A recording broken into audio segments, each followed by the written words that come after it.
Sí, gracias, Señor. Hola, ¿qué tal, amigos? Les habla el pastor Emilio Chávez en esta hora. Un día maravilloso. Ayer todo se miraba normal, tranquilo, hasta soleado estuvo, pero hoy este día nevado, nevado. Una tormenta nos avisaron el día de ayer que se avecinaba y ya está todo su apogeo. Pues más de 4 pulgadas de nieve sí cayeron este día. Mañana seguirá nevando hasta, hasta el viernes. El viernes se verán los resultados. Hoy esta tarde o esta hora quiero compartir con ustedes la segunda parte, ¿no? Le he titulado como punto el ABC de la teología cristiana. Voy a compartir pantalla con ustedes, esperando que esta hora pues cumpla el objetivo para el cual me he propuesto en este momento. Voy a compartir pantalla con ustedes y vamos a checar ahí en nuestro pizarrón. Permítanme nada más. Hacemos. Ok, ya está. Aquí estamos. Estamos en este aspecto.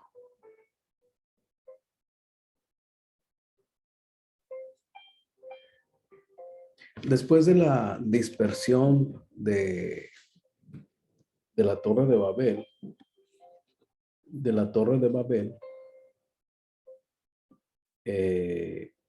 se dio un silencio en el que, después de haber Dios hablado con Noé, las multitudes, pues con un solo idioma, se imaginan, se propusieron a levantar una torre. Y entonces la torre se erigió, todos bien concentrados, haciendo lo suyo por evitar que una nueva catástrofe como el diluvio sucediera. Y Dios descendió y dispersó a la humanidad en general desde entonces. Hasta que Dios nuevamente toma la iniciativa, enfocando su atención en varios personajes. Cada uno de estos personajes que voy a mencionar a continuación son parte de ese A, B, C y D de la teología cristiana. En este caso, son personas involucradas que tienen una conexión directa en cuanto a lo que tiene que ver con el hilo profético de un cumplimiento originado en la mente de Dios, salvar a su humanidad creada. Entonces, Dios guardó silencio después de la dispersión de las gentes. En Babel se originan no solamente los idiomas. En la dispersión de Babel también se originan el fluir de las multitudes hacia las diferentes partes del mundo conocido porque era el plan inicial de Dios, que el hombre poblara toda la tierra y no que se estancara en un solo lugar. De tal forma que en lo personal y para mi país, México, puedo decir con toda seguridad que cuando yo escuchaba en la escuela primaria que nos decían que por el estrecho de Bering atravesaron nuestros ancestros aztecas y todas las etnias conocidas, nunca nos dijeron de dónde habían salido, no nos dijeron por aquí pasaron, porque huellas y rastros dejaron. Pero al acercarme a la Biblia encuentro una revelación que para mí es muy importante, porque puedo asegurar con toda firmeza que nuestras etnias salieron precisamente de la dispersión de Babel. ¿Cuándo? ¿Cómo? Bueno, eso ya los historiadores tienen que acomodarlo, pero cuando menos en la Biblia encuentro yo esa conexión, esa conexión. Después de quizás más o menos, no sé, unos 100, 150 años, Dios, Dios aparece nuevamente y nos centra en un solo personaje, Abraham. Abraham, Abraham va a ser el personaje de donde Dios va a tejer ese hilo histórico y profético. Recalco la palabra profético porque en las palabras de Dios a Abraham, en el capítulo 15, verso 13 al 14 del Génesis, 600 años antes de que Moisés naciera, mire, escuche bien. Entonces Jehová dijo a Abraham, ten por cierto que tu descendencia morará en tierra ajena y será esclava allí, y será oprimida 400 años. Tome nota de estas tres cosas. En las palabras de Dios a Abraham, ese día, él no las entendió del todo, pero ese día Dios le estaba presentando mentalmente un cuadro mental de, de elementos que él no alcanzaría a mirar, pero Dios le está diciendo que una de las maneras en las que él va a tratar con su descendencia y va a provocar algo en lo que él está ya definido, es eso. Le está dando un cuadro mental de lo que va a suceder 600 años después de esa palabra entregada a Abraham. Ese día, aunque Dios no le está revelando el nombre, el lugar específico, ni la persona a cargo, sí le está revelando algo muy notorio: 400 años de esclavitud en las tierras de Egipto. Bien, Dios va a tratar, va a levantar a un José, a, después de Isaac, a un Jacob, a un Israel, 12 hijos de Jacob. Dentro de los 12 hijos de Jacob, el siguiente eslabón es José. Él va a ser vendido en Egipto y en Egipto, Israel va a llegar a Egipto por causa de una necesidad de hambre y va a florecer en Egipto y va a crecer en Egipto. Entonces, eh, eh, en José inician esa vida de Israel en Egipto. Curiosamente, cuando nosotros leemos Éxodos, capítulos 1 al 3, solamente nos estamos acercando a la vida familiar, al entorno familiar, al entorno social, al entorno genealógico de la vida del hombre que va a ser el brazo fuerte de Dios para liberar a Egipto, la vida de Moisés. 600 años, tome nota de esto, 600 años después de Abraham, en Éxodo capítulo 3, perdón, verso 20 al 22, dice Dios, pero yo extenderé y heriré a Egipto con todas mis maravillas. 10 plagas que haré en él, y entonces os dejaré ir.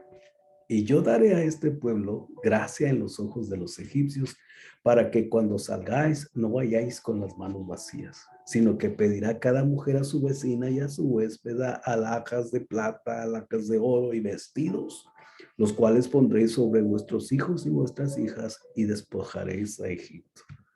Qué maravillosa palabra de parte de Dios, confirmando, ratificando una palabra dada a Abraham 600 años antes de que Moisés apareciera en la historia bíblica.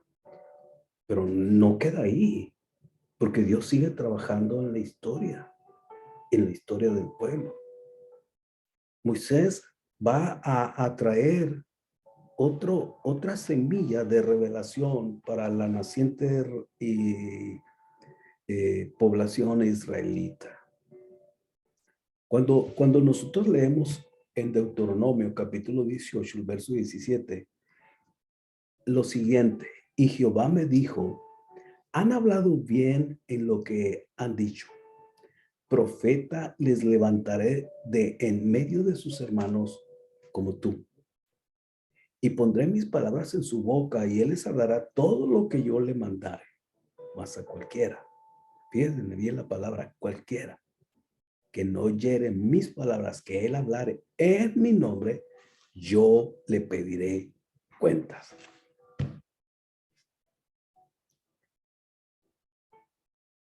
Moisés está recibiendo un cuadro, vamos a decir, específico de un ser que aparecerá en la vida de Israel como un profeta como él, que va a hacer, que va a hablar y que va a dar todo lo que el Padre le dará y que lo va a hacer en el nombre de su Padre. Y a quien no haga caso del mensaje y de la doctrina y la enseñanza, dice el Padre, yo le pediré cuentas. Se las arreglarán conmigo. Pues bien, ¿qué pasa? 1500 años después de Moisés, sucede esto. 1500 años después sucede esto. La vida, nacimiento, desarrollo y ministerio, muerte y crucifixión y resurrección del Señor Jesucristo. Recordemos que Isaías, entre 500 y 600 años antes de Cristo, habla de estas señales, de que Él sería el Emmanuel, Dios con nosotros, de que Él sería atormentado y crucificado y sería muerto por nuestros pecados, llevaría la maldad de todos nosotros. En Jesús se cumple la palabra dada a Moisés en Deuteronomio capítulo 18, verso 15 al 21. Jesús es el profeta mencionado por parte de Dios Padre a Moisés. Jesús es la señal o el Emmanuel de Dios. Aún Isaías describe a Jesús como el siervo sufriente de Jehová. Jesús mismo se identificó como el Mesías o el ungido de Dios. El profeta Isaías, cuando le dan a Cristo el libro del profeta Isaías y lee el capítulo donde dice, el Espíritu del Señor está sobre mí porque me ha ungido, es el ungido. Frente a ellos estaba, Lucas se encarga de registrar este aspecto tan hermoso, tan precioso de Jesús. El ungido de Dios estaba frente a ellos. Pedro también enfatiza un aspecto de esta revelación, porque Él estaba preparado desde antes de la fundación del mundo, pero se ha manifestado en estos últimos tiempos por amor a nosotros, a vosotros. Jesús expresó de sí mismo y confesó la misión, la visión y la misión. Jesús les respondió y les dijo, mi doctrina no es mía, sino de aquel que me envió. Además dijo, nada hago por mí mismo, sino que según me enseñó el Padre, así hablo. El que cree en mí, no cree en mí, sino cree en aquel que me envió. El que me ve, ve al que me envió. Yo he venido al mundo para que todo aquel que cree en mí no permanezca en tinieblas. Porque no he venido a juzgar al mundo, sino para salvar al mundo. Esa es su misión. El que me oye mis palabras y no las guarda, el que me rechaza y no recibe mis palabras, dice, el Padre que me envió, Él me dio un mandamiento de decir lo que he de decir y de lo que he de hablar. Su mandamiento es vida eterna. Lo que yo hablo, lo hablo como el Padre me lo ha dicho. Frente a ellos, Juan describe todas estas cualidades de aquel verbo a quien él se refiere en el capítulo 1. Y aquel verbo estaba con Dios y era Dios. En el principio era el verbo y el verbo estaba con Dios y el verbo era Dios. De manera que yo me gozo cuando leo el capítulo 12 de San Juan, donde un análisis más cercano nos hablaría de la visión, de la misión y de las cualidades en el desarrollo del ministerio del Señor Jesucristo. Esta es una manera de orientar a los simpatizantes de la fe cristiana para ubicarles en el tiempo y forma sobre la revelación que nos ofrece la palabra de Dios. Yo lo he denominado el ABC de la teología cristiana. Pero como quiera que tú lo llames, lo más importante es la fe que ejercemos en esta revelación. Quiero enfatizar, esta es una revelación que se origina en la mente de Dios, que está desarrollada progresivamente en el pasado, según enseñan las Sagradas Escrituras, y creo que es tiempo de acercarnos a ella. Amado amigo, no pierda su tiempo enfocándose en la simplicidad de las cosas. Usted está aquí con un propósito, lo creas o no. No desperdicies tu vida. No desperdicies tu familia. No desperdicies tus recursos en el transitorio de la vida. Aprovéchalos para conocer a Dios y su revelación. Oh, cuánto espero que conozcas a Jesús como tu Salvador y como tu Dios. Porque déjame decirte que al final de esta vida estarás frente a Él. Y darás cuenta a Dios por tu decisión, ya sea que lo rechaces o lo aceptes. A Jesús como el Hijo de Dios. Te habló el pastor Emilio Chávez en su canal acercando la palabra. Oro al Señor porque esta palabra no solamente refuerce el conocimiento que acerca de la fe cristiana ya tienes, sino que te ayude a ubicar en tiempo y forma esa revelación progresiva que Dios tiene en su palabra. Por lo tanto, amigo, como decimos por allá, ¿para qué tanto brinco en lo parejo? Échale ganas. Dios te bendiga. Mi afecto en Cristo y un fuerte abrazote. Que Dios te bendiga. Ha sido un placer.